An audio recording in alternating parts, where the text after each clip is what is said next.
You guys have a lot of applications, some financial aid stuff, all the things that you need to make sure you take care of in order to get to where you want to go starts happening now.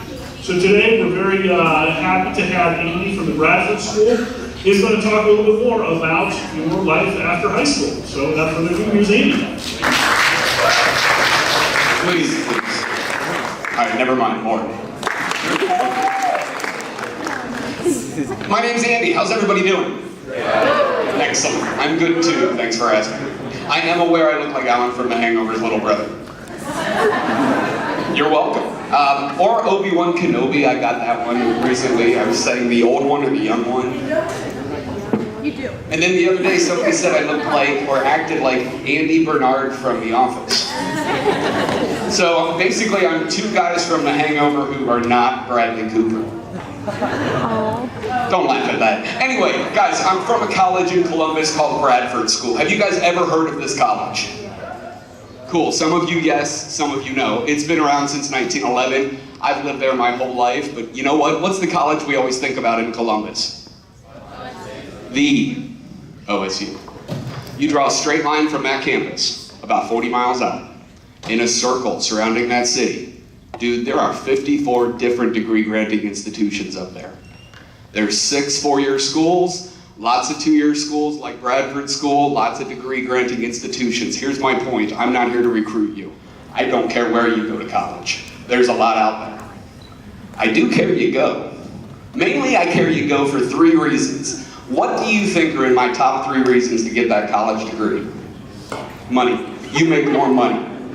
On average, and we're going to focus on money during the next 20, 30 minutes, you make significantly more money across your lifetime with that college degree. The U.S. Department of Labor says, on average, we will make $1.2 billion more with a college diploma than we do with just a high school diploma over our lifetime. That's a pretty great reason to go. But you know what? Money's not everything. What's another reason? There are no other reasons. You know what? This one I wasn't thinking about when I was in high school. Time. Like how many years do you think you'll be working once you graduate from a college? Too many is pretty much the right answer, but give me a real number. 40 something. Higher or lower than 40 and Price is Right rules are now in effect. It is higher. Give me another number. 50. I mean 50. Thank you for laughing at that. I've got a lot of bad dad jokes, so encourage me. It is lower than 50. 50. 47 is correct. Who said that? Stand up. Give him a round of applause. And he didn't just make that up. He mathematically determined that the average student in this room who achieves a college degree, whether it's an associate or a bachelor's degree, will graduate around the age of 22. He also determined that, well, your current Social Security age is 69 years old, and with that extra money you make from the first point that she made down there with that $1.2 million, hopefully you can retire then. And he just guessed. But that's the 47 years, from 22 to 69 years old. And guys, without a college degree, most of us end up working from the age of 18 to approximately 80. So again, I've got 3 points. I've made 2 of them. 22 to 69, 47 years, or 62 years. $1.2 million extra on average compared to not having that money. So far, college is winning out. But frankly, I could throw both of them away. In my opinion, it's not as important as this next one. And by a show of hands, who here has a job? Somebody here just said sad. Okay, those of you raising your hand, do you ever say this sentence? I have to go to work. I want you to imagine 47 years of waking up with that sentence. Wow, did you feel the room? It got really depressed all of a sudden. Guys, what about I get to go to work? I get to do that thing I love to do and they're going to pay me anyway. One more time. My name's Andy. I'm a guest speaker. I talk for a living. Does anybody here like public speaking? What's up, brother? It's my brother from another mother. How you doing? Yeah, what we like to do is actually the #1 fear of human beings. You're agreeing with me? What do you think the number 2 fear of human beings is? Spiders is 3rd. Heights is 4th. Snakes? Snakes are 5th. Drowning is 7th. I only know the top 7, don't be impressed. Death is number 2. And then there's what I chose to do for a living. So right there, it should prove to you how weird of a personality this guy is. Guys, when it comes to your career, how weird are you? Be you. What Mr. Edwards said was very important. These next 2 months are going to be very busy for you college-bound folks. Here's the thing. Today's date's the 12th of September. A lot of colleges are going to start closing off their application deadline here soon, if they haven't already, for first choice. I was in a school near Lima, Ohio, last October. On the wall, there was a poster for Ohio Northwestern University, good school. And it said, make sure you apply by, I believe the date said October 18th. I looked at the calendar. That was a Thursday in the middle of the month. Don't wait till the end of the month. Don't wait till right before Thanksgiving or, oh, I have till spring break. Guys, colleges are starting to close off their application deadline now. Visit colleges. I toured 6 different colleges. A little bit about me. When I was in high school, I was really into theater and really into band. I decided instead of specializing in either one of those 2 degrees, I combined them and with my college degree became a radio DJ. After a little while, moved on to TV. I like that a lot more, not because I'm vain and I like people looking at me, but apparently I do. Thank you for laughing at that. Eventually I started working behind the camera, produced a few TV shows, and one of those shows I created was a cooking show. Got me connected to the Columbus Culinary Institute, also known as the Culinary Arts Program at Bradford School. They worked for me for about 3 years, handed me a business card. I looked into the career change. This is now the start of my 10th year. I'm not here to recruit you. I want you to go to college. I really want you to know that I visited 6 different colleges. They all had the same degree. They all promised the same career.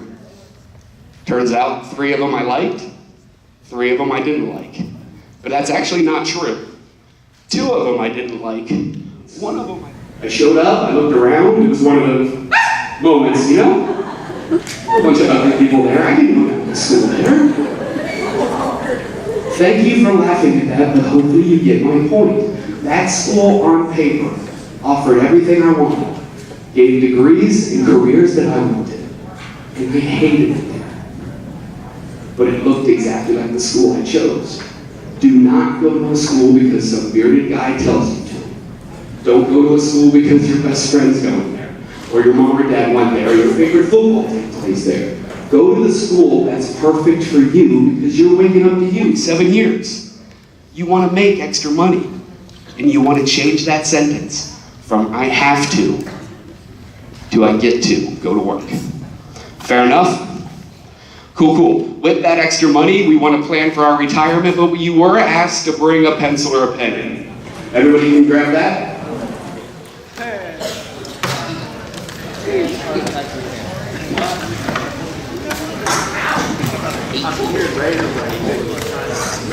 Mr. Edwards, if I could use your assistance, sir.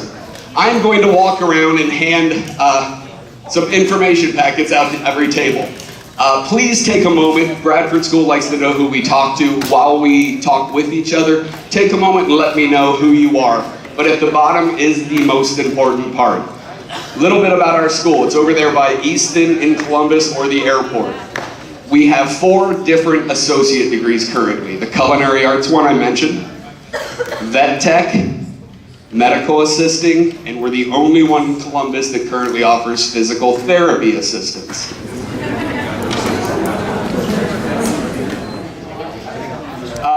Somebody just asked a very important question. Are we going to contact you? Only if you write down a program we have.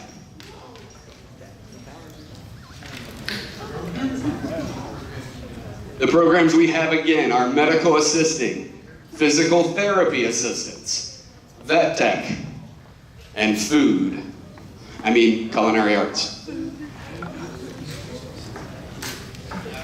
Create a stack on the desk or on the table in front of you. I will grab it before the end of the workshop. In the meantime, I did hand out, with some helpers, a piece of paper that on the top it says invest in yourself. We're gonna go through this together. The first 4 questions are true and false questions. So let's go ahead and do this together. The first question being, according to the Wall Street Journal and Smart Money survey, respondents to this survey, nearly 75% of respondents say they are living paycheck to paycheck. Who says true? I like paycheck. Who says false?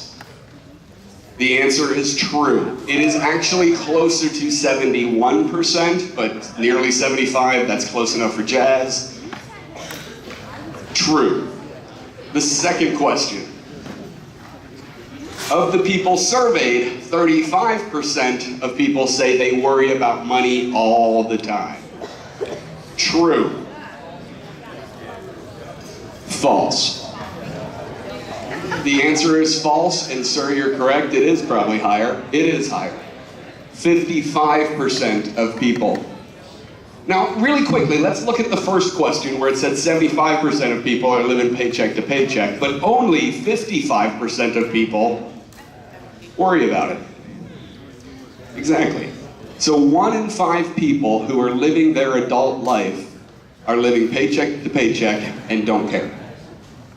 One of the reasons we're bringing this workshop to your attention is so you do care, so you can invest in yourself, so you can try not to have that horrible worry over your head your whole lifetime. Money's important, guys, but you don't want to live for it. Number 3, the average 50-year-old American, sorry, I said that wrong, 50-year-old American has, you're killing me, Smalls. 50-year-old American has $25,000 saved up for retirement. True? False. It is false, and unfortunately, it's lower than 25,000. There's a reason why we chose that number. It's 2,500. Guys, in a lot of cases, that's the equivalent of 2 car payments and 2 mortgage payments. So if you lose your job within 90 days, the bank can start calling. That's scary. Most people do not have enough money for an insurance bill if they do not have insurance. Let me give you an example of that. I went to the emergency room May 2nd because my kidneys wanted to say hello. I got the bill a month later, and if I didn't have insurance, that visit to the hospital, which took less than 90 minutes to say what was wrong with me and here's how you fix it, would have cost my wife and I about $11,000.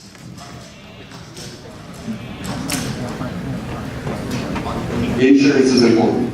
Taking care of your health is important. Having money saved up is important. Pay yourself first.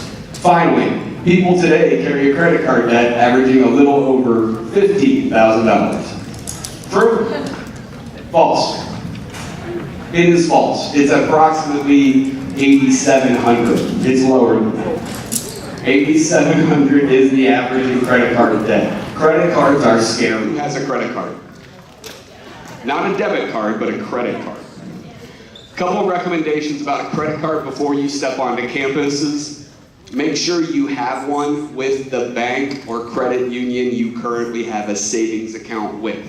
First credit cards have a high interest rate. The bank or credit union you're with already trusts you. Hopefully that'll bump it down. What you do not want to do is be excited to be on campus, you're walking by the student, and then all of a sudden there's the most attractive person you've ever seen standing in front of a kiosk telling you to come over and sign up for a credit card. Give them your number and everything else about you. They'll give you a hat or a t-shirt or 2 tickets to the sold-out basketball game. Cool, or a $5 Chipotle gift card. Right? Guys, the average credit card, right away, and there's an example on the piece of paper we handed out, says the interest rate is 19.2%. What that means, if I charge $100 next month, I don't pay it off, my bill is $119.20. The maximum you could charge would be about $2,000. On this piece of paper under costs and pitfalls of credit card, they say 18%. I'm going to give you a number at 19.2. At 19.2%, if you maxed out your credit card at $2,000, how many months do you think it would take you to pay that off if you only made the minimum payment? 8 months? 7 years? 31 years. Oh my lord. 31 years, and in those 31 years, you end up paying for $2,000. Say you charged it 5 months in a row, just $4,000 or $400 every single month for 5 months. Will now end up costing you $8,202 over the course of 31 years, basically giving them $6,202 for the privilege of using $2,000. I will give anybody in here a $5 Chipotle gift card if you promise to give me $6,202 over the next 31 years. I'll give you a whole Chipotle gift card, 10. He's actually thinking about it. I'm going to go over here. Guys, I bring up food as an example because we think about food a lot, because what you do with your money is entertainment and hanging out with your friends, going out and spending it on food. In 2014, it was the first time in human history we spent more money at restaurants than we did at grocery stores. Just 8 years ago, to feed one healthy 18 or 19-year-old, it cost them $175 a month on average to feed themselves. It's now $325 a month. Go to Chipotle once a day, skip 2 meals, there's $325. And you have listeria. Wow, nobody laughed at that. All right, I'll be funny. It's too late, it's too late. You do work at McDonald's, you get free food?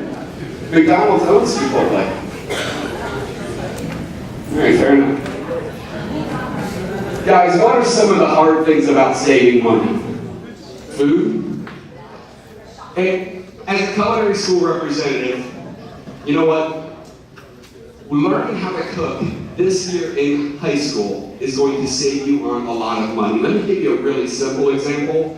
I go down the street to the IGA, Jungle Jim's, or the local Kroger, or even Walmart. I can get a pound of chicken, boneless chicken, for approximately $1.99, depending on the sale, probably $2.99. 16 ounces. Now, I also live 5 minutes away from a Wendy's.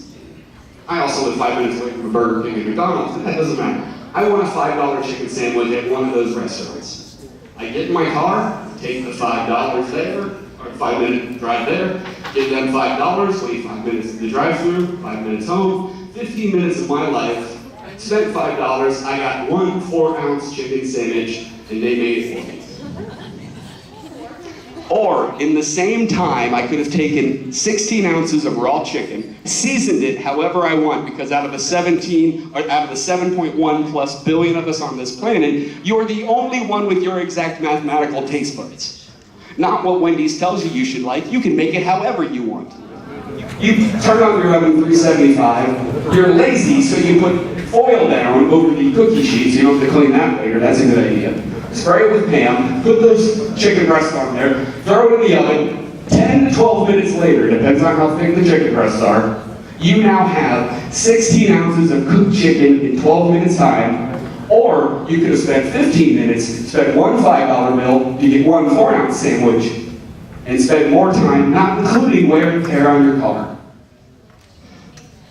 And now you can have more sandwiches. You heard me. Guys, my point is, learn to cook. You can eat out, stimulate the economy, help our graduates keep their jobs. I'm all about that. But if you want to save money, cooking and learning to cook now is going to save you immense amounts of dollars. What about a car? Who owns a car? I have my car. I own my car. I've owned my car since February of 2016. Matter of fact, it's the third car I've had since college. In that time, I actually had a car that I spent 13 years of my life with. Anyway, 193,000 miles. I actually missed 2 days of work because it just wasn't reliable. It was hard to drive all the way down here if I'm visiting you, but it still would be fine if it was a local car just staying in Columbus. A friend of mine, her daughter was going to the Ohio State University and needed a car. I sold my car to her for $1,700 cash. I used that money and put it down on a new car. That car ended up being $210 a month. That's the car I'm currently driving right now, that I paid off in February of 2016. There's a reason why I'm telling you this story. I sold it to her in January of 2011. In December of that year, we were at a holiday party and I asked her, hey, how's your daughter with my old car? You know, I spent 13 years of my life with it. How is it? It's like, you know what, the car's been great. Except last month, right before Thanksgiving, we had to put $2,100 into that car to fix it. Do the math on that. They've owned the car for 10 and a half months. $2,100, that's $200 a month. For my old car. What was my car payment on the new car? $210. Do you think it's easier to save $210 or $200 a month for a car you already own, or find $2,100 all of a sudden to fix what you need? Guys, look at that statistic in number 3 up there, the true and false. $2,500 is what the average person has saved up for retirement, not even emergencies. You've got to put a little away. Some best advice I can give you, because we are running out of time. Every paycheck, birthday check, graduation check, holiday here you go check that you get, imagine $20 of that check does not exist. If you get a check for $200, cool. Play with the 180 of it, live on that, put $20 away. Oh, you got a check for Christmas for $100? Cool, $80, $20 away. You got a check for $25. You got a check for $5, put $20 away. If you do that every single time you get a check, from this moment until you're, well, even my age, most of you in this room will be able to retire by the time you're 60. That is not a joke. The main goal is to show you that if you put money away, just a little bit, an average of about $100 a month, you will be able to retire by the time you're 60. That is not a joke. The main goal is to show you that if you put money away, just a little bit, an average of about $100 a month, you will be able to retire. Two examples I want to give you that I want to shock you. This person is 30 years old. For 35 years, they put $1,000 away at an interest rate of 10%. Easy math for that one. $35,000 over the course of their entire adult lifetime at 10%. They open it up at the age of 65 to find $329,000, just under $1/3 With maybe some help from Social Security, they might be able to retire. That's a great example. But here's the one that I wish I knew when I was your age, and I'm thrilled to give it to you now. This other person is 22 years old. They see what their buddy did. They're spending $1,000 a year of their money in an independent retirement account at 10%. They don't want to do it until they're 65. Matter of fact, for the sake of this example, they start at 22 and stop at 30. This person started at 30. This person did it early. 22 to 30. $8,000 at 10% interest rate. At age 30, she stopped. Enjoyed her career, helps raise her family, has a great life. 65, opens it up to find $389,000. $60,000 more. I don't know about you, but I would much rather invest $8,000 early than $35,000 late. Flip over your page. This is a mathematical, visual example of everything I've been talking about paying yourself first. This person started at the age of 19 and put $2,000 away every year until they were what age? 26. So $16,000. And look what that interest rate does when they turn 65. Pay yourself first. Ask your parents if they have independent retirement accounts. Ask your parents about what they do with their extra finances. And ask yourself, what do you want to wake up to? If you're one of those people who still thinks IDK when it comes to my career, here's some best advice I can leave you with. Imagine for a second you had today off. You're not going to see anybody. You have plenty of money in your pocket, that's no worry. What would you do with your day to entertain yourself? Every once in a while, ask yourself that question. I'm going to add one more thing. You got plenty of sleep last night, and you're all alone all day. You have plenty of money in your pocket. What would you do? If you keep coming back to the same answers, figure out a way you can do that for a living. Guys, I get invited places to talk. I open up my mouth and words come out. Bradford School pays me for that. It's what I love to do. I've had bad days. This was certainly not one of them. What I don't want is a bad lifetime. Go out there and get it. It's not what school you go to, it's what career you want. Mr. Edwards, thank you for inviting me. Have a great rest of your day. Leave those cards on the paper, and thank you.